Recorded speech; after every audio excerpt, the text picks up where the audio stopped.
কথা যদি বলি, দেশের ইতিহাসে বিচার বহির্ভূত হত্যাকাণ্ড ও গুমকে শিল্পের পর্যায়ে নিয়ে যায় পতিত ফ্যাসিস্ট আওয়ামী সরকার। শুধুমাত্র ভিন্নমত পোষণের দায়ে আওয়ামী লীগের শাসনামলে ১৫০০-এর বেশি মানুষকে গুমের অভিযোগ পায় গুম কমিশন। এবার আন্তর্জাতিক গুম প্রতিরোধ দিবস উপলক্ষে গুম হওয়া ব্যক্তিদের ফিরে পেতে ও সুষ্ঠু তদন্তের দাবিতে মানববন্ধন করে গুমের শিকার স্বজনদের সংগঠন মায়ের ডাক।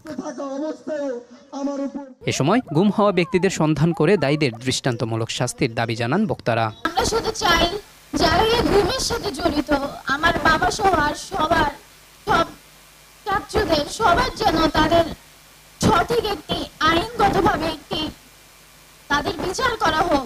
সবার কাছে আমার আবেদন, আমি আমার সন্তানকে ফেরত চাই। আমি মরার আগে যেন আমার সন্তানের ডাক, মা ডাকটা শুনে মরতে পারি, এইটুকু আমার পাওনা। আমরা গুমের যেইগুলো রিপোর্টকৃত ঘটনা আছে এবং নিরপেক্ষ বিশ্বাসযোগ্য তদন্ত যেন শুরু করতে পারে রাষ্ট্র, সেই পূর্ণ সহযোগিতা যেন নিশ্চিত করে, আমরা সেই দাবি রাখছি। আর বিএনপি মহাসচিব মির্জা ফখরুল ইসলাম আলমগীর বলেন, বর্তমান সরকার গুম খুনের শিকার ব্যক্তির স্বজনদের কান্না বন্ধে ব্যর্থ হয়েছে, এজন্য সরকারকে জবাবদিহি করতে হবে বলেও মন্তব্য করেন তিনি। আমি খুব পরিষ্কার ভাষায় বলতে চাই, এই আমাদের